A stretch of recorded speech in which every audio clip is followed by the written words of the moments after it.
Hello everyone, मैं doctor Ravi Kumar Verma, assistant professor of mathematics in the university department of mathematics SKM university Dumka. तो जैसा कि previous lectures में हम लोगों ने लीनियर अलजेब्रा के लीनियर इंडिपेंडेंट वेक्टर्स और लीनियर डिपेंडेंट वेक्टर्स के डेफिनेशंस को जाना था और फिर उससे रिलेटेड इक्वेशंस को भी किया था। तो उसी टॉपिक को आगे बढ़ाते हुए हम लोग कुछ थ्योरम कुछ प्रॉब्लम्स को आज हम लोग देखेंगे। तो चलिए शुरू करते हैं वीडियो को। तो जो सबसे पहला प्रॉब्लम है वो है question. The question is a subset S is a subset S of a given vector space V over F is linearly dependent। हम through out L I means through out सारे वीडियोज में L I refer करेंगे linearly independent factors को और L D जो है linearly dependent factors को। तो क्या है कि this is L D if and only if at least one vector of S is in a linear combination of other vectors of S। तो स्टेटमेंट क्या है थ्योरम का या कुछ प्रॉब्लम का कि मान लेते हैं क्या है V हमारा क्या है एक वेक्टर स्पेस है ओवर गिवन फील्ड F। तो उससे हम एक सबसेट पिक करते हैं S और S जो है लीनियरली डिपेंडेंट कब होगा जब S के जो S में एटलीस्ट एक एलिमेंट होंगे जो बाकी एलिमेंट के लीनियर कॉम्बिनेशन में हो। तो अगर लीनियरली डिपेंडेंट होगा तो कम से कम एक वेक्टर ऐसा आएगा जो बाकी वेक्टर्स के लीनियर कॉम्बिनेशन में होंगे और इसका ठीक रिवर्स अगर वो एक वेक्टर बाकी वेक्टर्स के लीनियर कॉम्बिनेशन में है तो वो क्या हो जाएगा जो सेट है लीनियरली डिपेंडेंट होगा। तो इसको प्रूफ को करते हैं हम लोग। प्रूफ को देखना बहुत जरूरी होता है ताकि चीजों को अच्छे से समझ सके। तो सॉल्यूशन तो फर्स्ट में हम लोग क्या मानते हैं लेट एस बी और ऐसा हम करते हैं कि एस में जो है ना एलिमेंट्स का नाम दे देते हैं। एस में जो एलिमेंट्स है वो कैसे हैं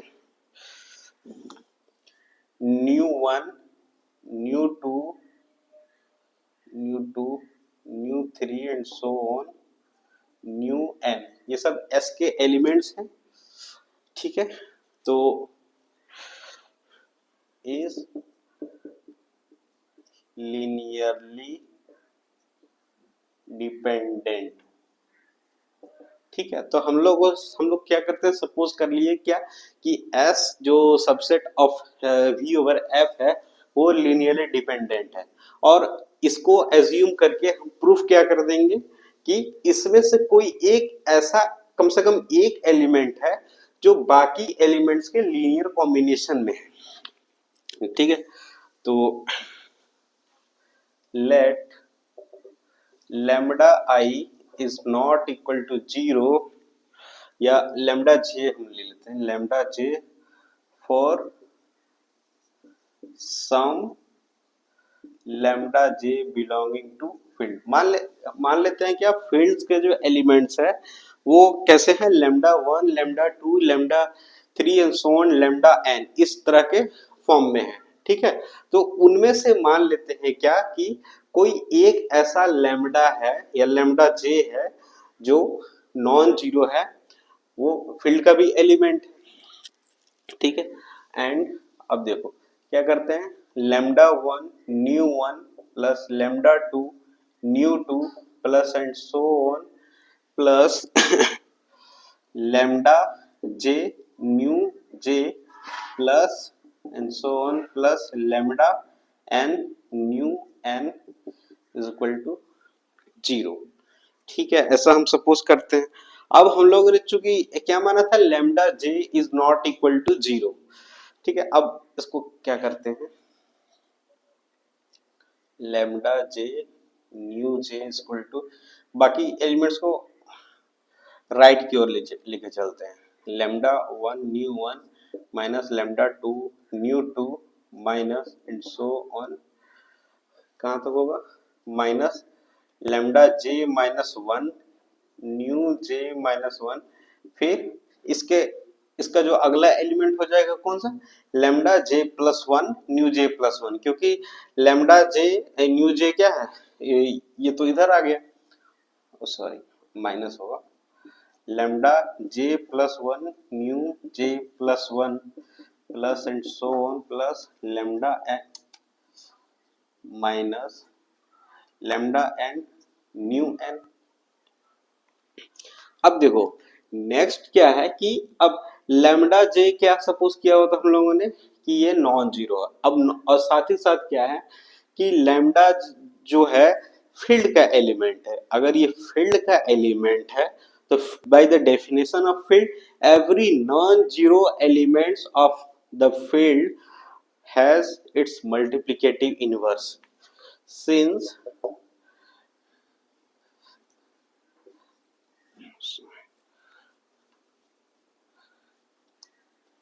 lambda j belonging to F is an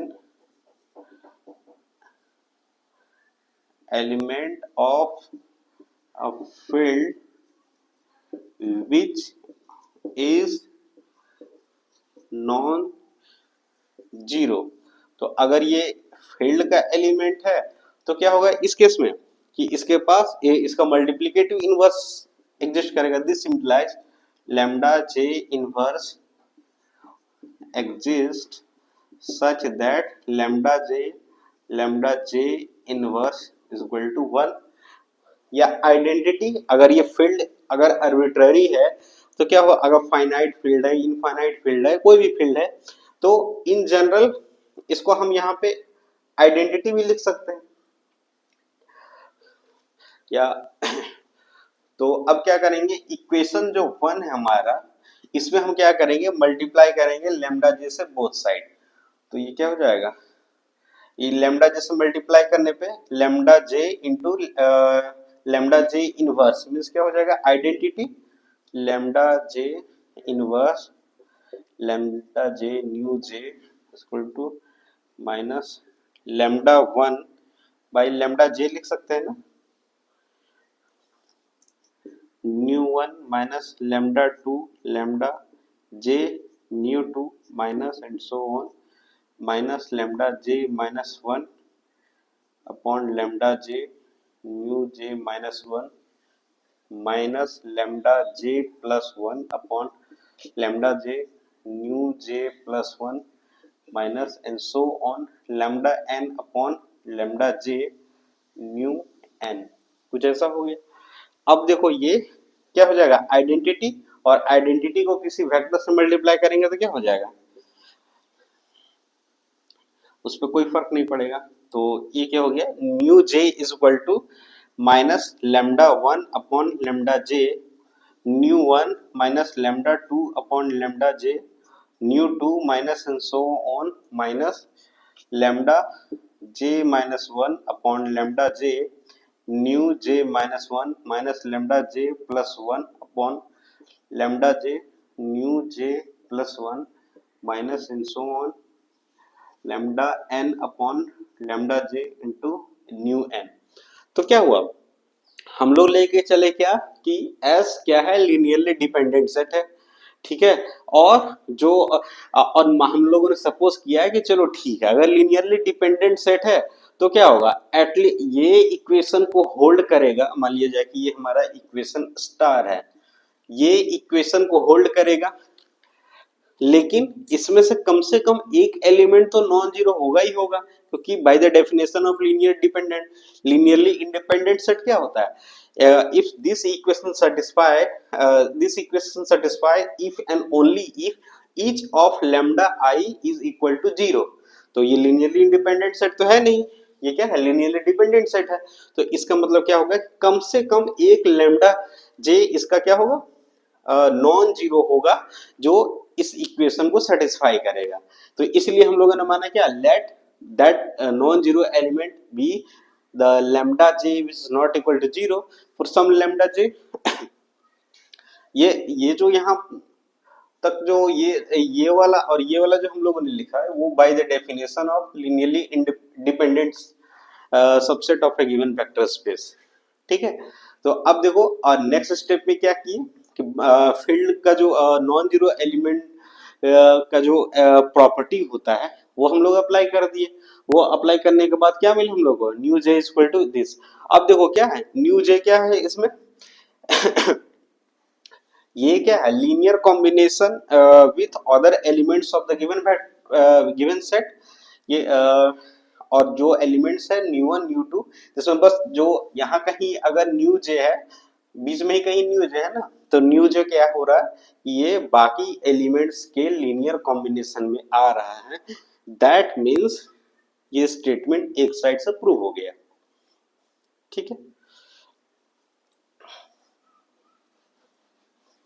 आगे बढ़ते हैं इसका।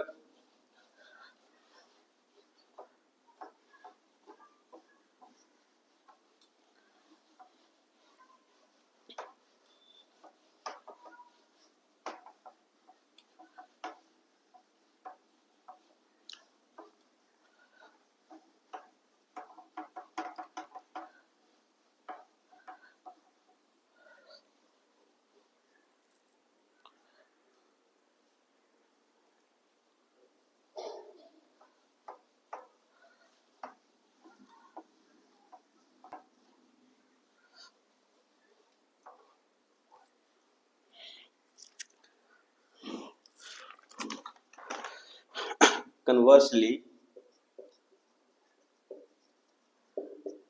अब हम लोग क्या सपोज किए थे लास्ट पार्ट में कि क्या किए, let S is linearly dependent. तो हम लोग प्रूफ क्या कर दिए,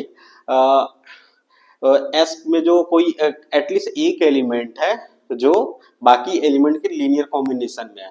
तो अब इस बार हम लोग क्या करेंगे कि सपोज करेंगे क्या कि एटलीस्ट वन एलिमेंट एस का ऐसा है जो बाकी एलिमेंट के लीनियर कॉम्बिनेशन में है। तो obviously by the definition of linearly dependent sets, it is linearly dependent. Let some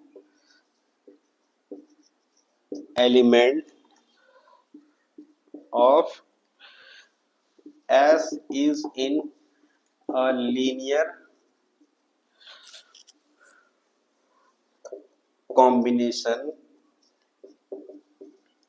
of other elements in S, then there exists, या फिर that is लिखते हैं यहाँ पे, that is there exists nu belonging to S ना, nu belonging to S such that nu is equal to कैसा होगा, summation lambda i nu i varies from 1 to n। तो अब by the definition of linear dependent and linear independent, या फिर by the definition of linear dependent set, we can say that the set S is linearly dependent। Clearly by definition of LD sets, the set S is linearly dependent। ठीक है, ये दोनों side से prove हो गया। बस इसी second part में कुछ करना नहीं था, फर्स्ट पार्ट में ही जो करना था। तो सेकंड पार्ट में बस by the definition of the LD sets it is linearly dependent. ठीक है, तो बढ़ते हैं आगे।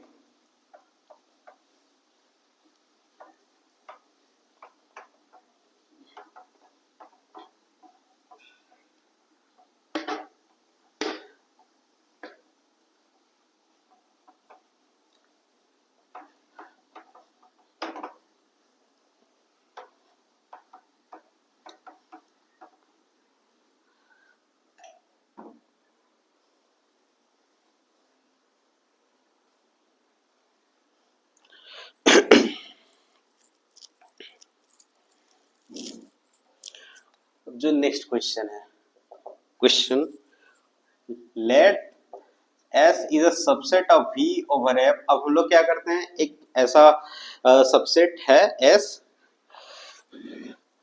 जो कि लीनियरली इंडिपेंडेंट है, linearly independent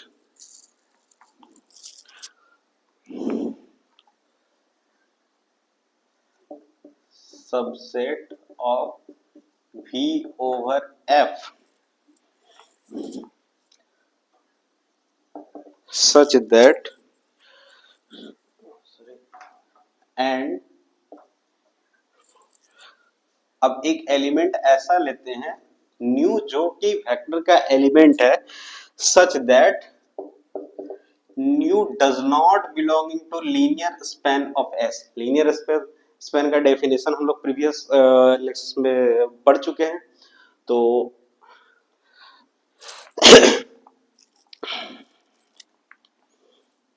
then show that the set S1 is equal to S union is linearly independent। ठीक है, तो कर क्या रहे हैं कि एक सेट क्या है, ऑलरेडी एक subset of a given vector space V over F जो कि क्या है S है, और वो क्या है लीनियरली इंडिपेंडेंट है। और उसके बाद हम लोग एक और क्या करते हैं, एक एलिमेंट को पिक करते हैं, और वो एलिमेंट कैसा है जो इसके S के लीनियर कॉम्बिनेशन में या लीनियर स्पैन में बिलोंग नहीं करता है, और वैसा एलिमेंट को क्या करते हैं इसमें इंसर्ट कर देते हैं। तो इंसर्ट करने के बाद क्या मिलेगा, एक नया सेट मिलेगा S1, और S1 क्या होगा, S का एक सुपर सेट है। तो प्रूव करना क्या है कि S यूनियन U या फिर जो S1 हमारा जो नया सेट बन रहा है वो लीनियरली इंडिपेंडेंट होगा। ठीक है, ये डिफरेंट यूनिवर्सिटीज के एग्जामिनेशंस में क्वेश्चंस आते रहते हैं, इंक्लूडिंग SKMU। तो इसको प्रूव करते हैं।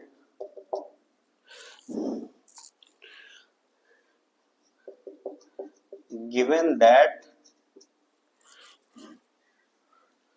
क्या क्या दिया हुआ है,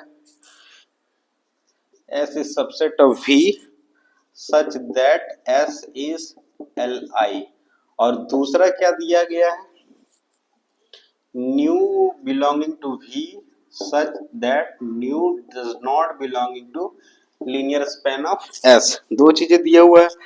तो हम लोगों को प्रूफ क्या करना है कि S1 जो सेट है वो लीनियरली इंडिपेंडेंट होगा।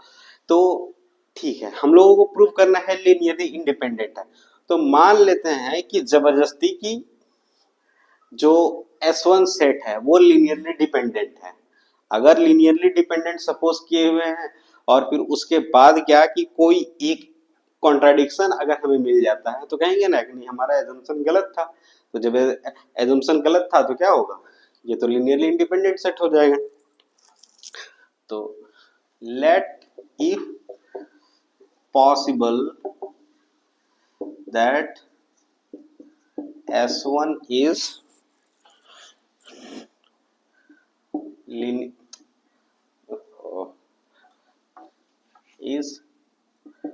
LD। ठीक है, मान लेते हैं क्या है कि ये S1 जो है सेट जो है लीनियरली डिपेंडेंट है। तो ठीक है, देन बाय डेफिनेशन ऑफ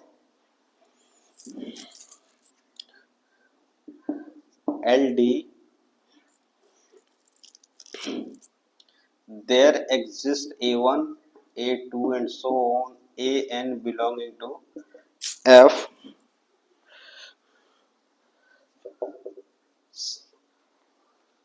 और देखो ये एक minute, B belonging to F ये जो स्केलर्स है A1 and so A1 A2 and so on AN जो है, ये सब जो स्केलर्स है जो फील्ड का एलिमेंट्स है वो उसको इसके लिए जो सेट S के लिए हम लोग यूज करेंगे, और B जो है जो नया वेक्टर इंट्रोड्यूस हो रहा है न्यू उसके लिए यूज करेंगे। कैसे, ऐसा कुछ A1 new one plus a2 nu2 plus and so on plus an nu n plus b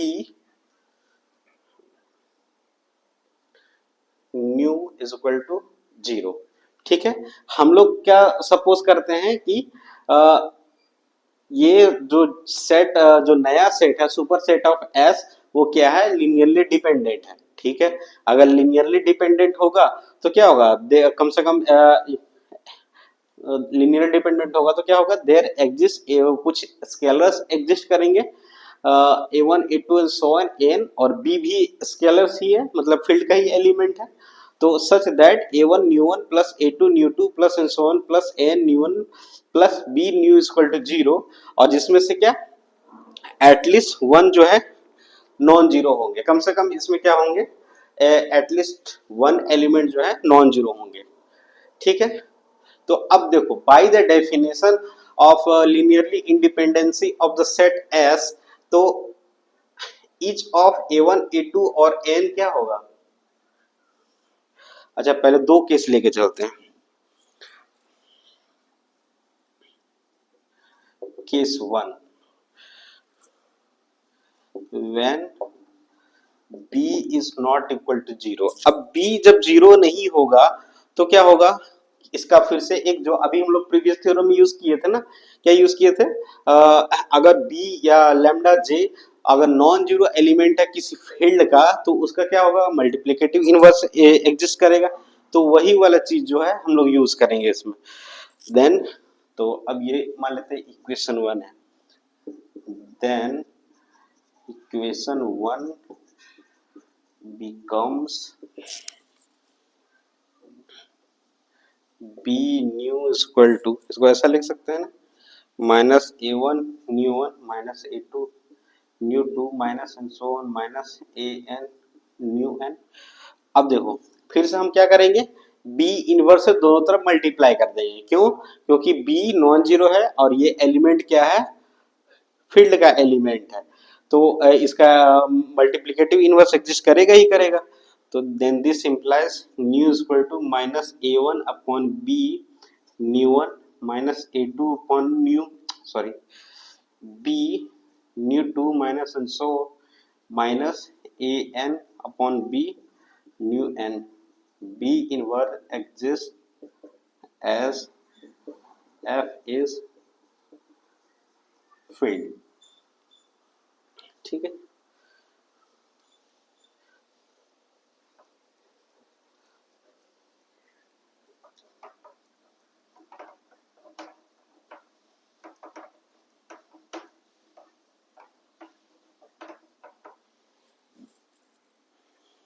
तो अब देखो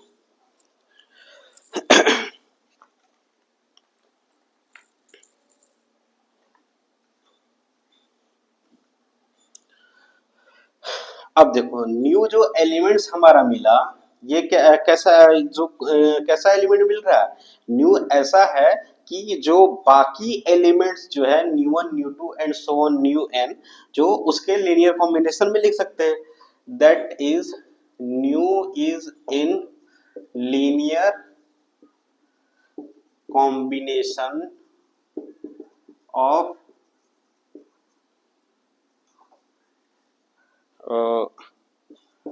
other elements of S1। तो इस केस में क्या होगा, अगर न्यू को क्या कर रहे हैं, दूसरे एलिमेंट्स के लीनियर कॉम्बिनेशन में अगर लिख दे रहे हैं तो उस केस में हम कह सकते हैं ना कि new is linearly dependent with other elements, that is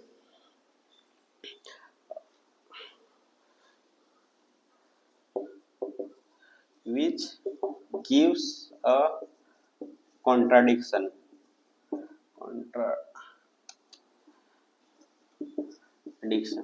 ये कॉन्ट्राडिक्शन क्यों होगा, क्योंकि हम लोग क्या सपोज किए हुए थे कि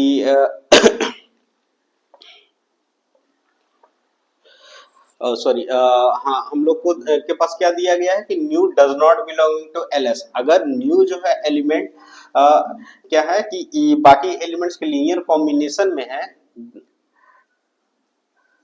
the fact that new does not belong to ls, hence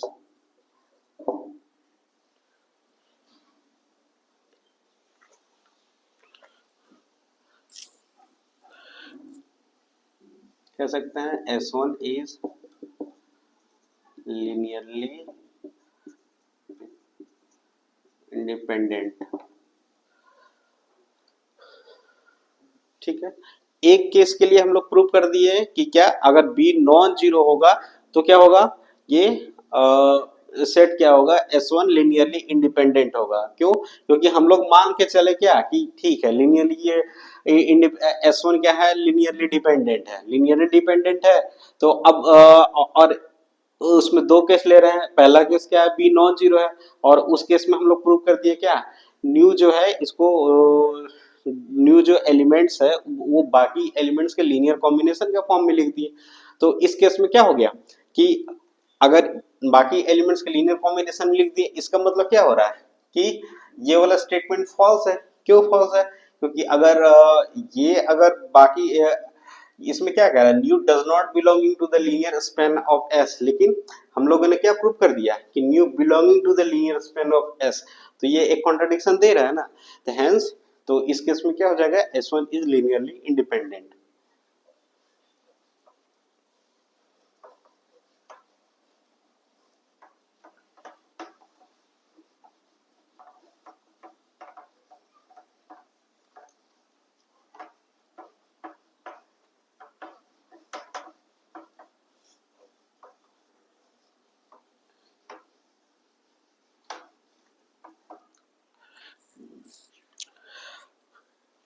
अब दूसरा केस हो सकता है क्या, अगर b is equal to zero हो गया तो, ठीक है, तो देन इक्वेशन 1 becomes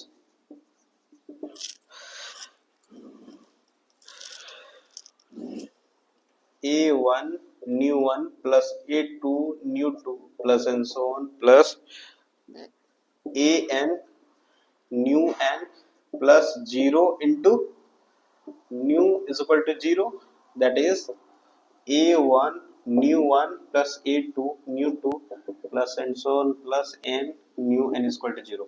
अब देखो b हमारा क्या है, ये है b क्या है, जीरो है। तो अब देखो इसको b तो जीरो है ही है। अब पहला स्टेटमेंट क्या था, ये क्वेश्चन में क्या है कि s क्या है, जो S जो है सबसेट है वो कैसा है, लीनियरली इंडिपेंडेंट सेट है।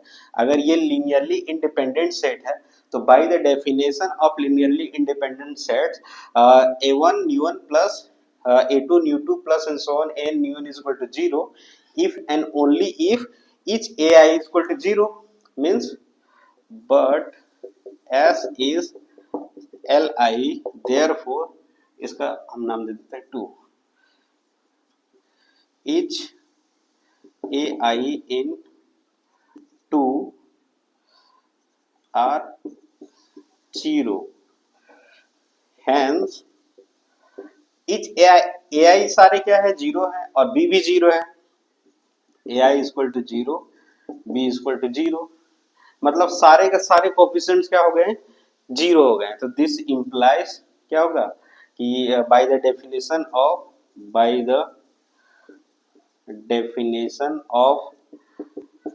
li sets the set S1 is li, ये प्रूव हो गया। This completes the proof।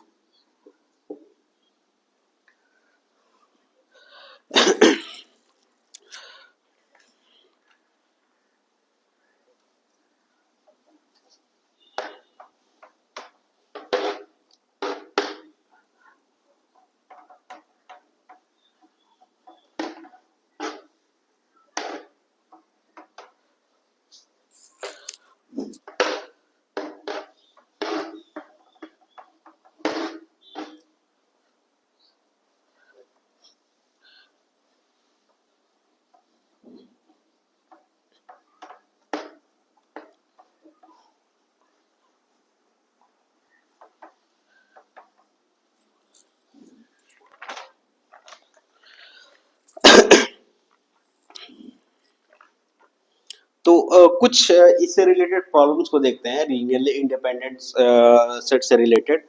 तो एग्जांपल नंबर 1, अगर हम इस सेट की बात करें 1 स्क्वायर स्क्वायर है square and so on 1 + x plus and so on plus x के पावर n इज li। टू ये फॉल्स बताना है। देखो इसमें क्या, अब देखो एक हम लोग सीख चुके हैं कि अगर कोई हमारा एक सेट S है, अगर वो सेट S में एटलीस्ट वन एलिमेंट ऐसा एग्जिस्ट करे जो बाकी के लीनियर कॉम्बिनेशन में है, तो वैसे सेट जो है लीनियरली डिपेंडेंट होगा। और फिर ये if and only if case है। तो अब देखो अगर कोई भी एक एलिमेंट ऐसा मेरे पास मिल जाए जो क्या है बाकी एलिमेंट्स के लीनियर कॉम्बिनेशन में हो, तो क्या कहेंगे, this is linearly dependent, otherwise it is true, that means it is linearly independent। लेकिन अब देखो क्या है ना कि कोई भी एलिमेंट अगर हम यहाँ से पिक करेंगे ना, तो बाकी के लीनियर कॉम्बिनेशन में नहीं लिखा जा सकता है। क्यों नहीं लिखा जा सकता? मान लेते हैं कि ये हमारा 1 + x स्क्वायर है। अगर हम लिखना चाहें कि a into 1 + x plus b into 1 + x plus x square plus x cube, मान लेते हैं ऐसे ही बढ़ते जाएगा।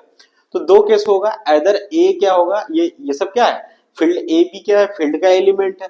तो दो ही केस होगा, या तो ए और बी जो है जीरो होगा या फिर नॉन जीरो होगा। ठीक है, तो अगर मान लेते हैं क्या कि बी जीरो हो गया हमारा, अगर जीरो हो गया तो क्या हो गया, ये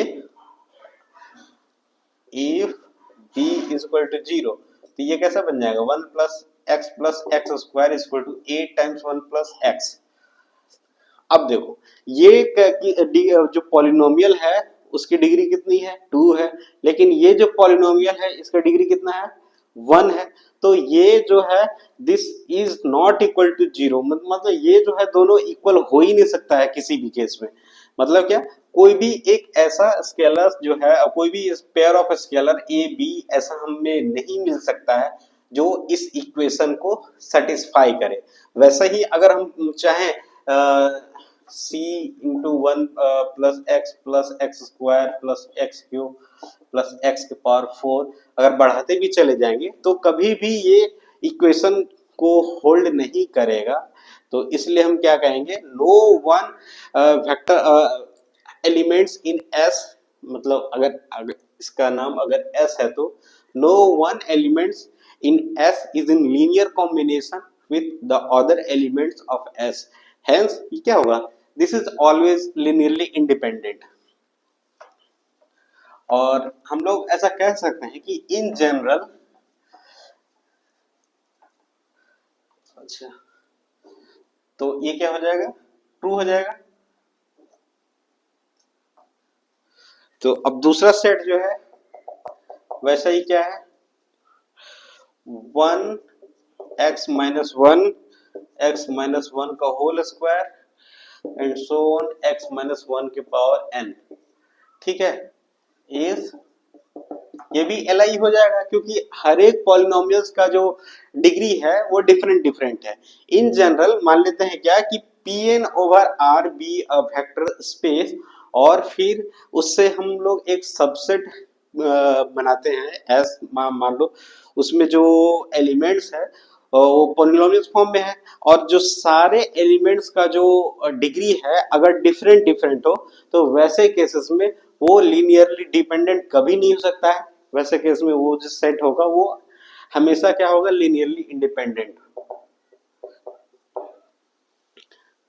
if S is a subset of the vector space Pn over R। अब हम लोगों ने प्रूव कर चुका है कि Pn over R मीन्स क्या, set of all polynomials of degree n over field R such that, prove क्या किया था, ये क्या है, एक वेक्टर स्पेस बनता है such that degree of each elements of S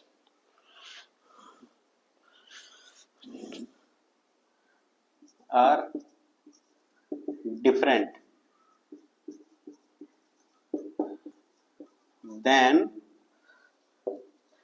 the set S is linearly independent। तो ठीक है, अब देखो ये क्या है, ये सब स्पेस सबसेट है क्या पीएन ओवर आर का, और हर एक जो एलिमेंट्स है उसकी जो डिग्री है, हर एक जो पॉलिनोमियल्स है उसकी डिग्री है क्या है, डिफरेंट है। इसका डिग्री कितना है, 0 है, 1, फिर इसका कितना है, 1 है, 2 है, 3 है, सो ऑन एन। फिर इसका डिग्री क्या है, 0 है, 1, 2, ठीक है। तो हर एक पॉलिनोमियल्स की जो डिग्री है वो डिफरेंट डिफरेंट है। तो इसलिए कह सकते हैं क्या कि ये सब जो सेट जो हमारा मान लेते हैं ये S1 है, ये S2 है, S1 और S2 क्या है, लीनियरली इंडिपेंडेंट। ठीक है, तो तब तक के लिए इतना ही। अब नेक्स्ट वीडियोस में कुछ और प्रॉब्लम्स को देखेंगे। Then thanks for watching my video.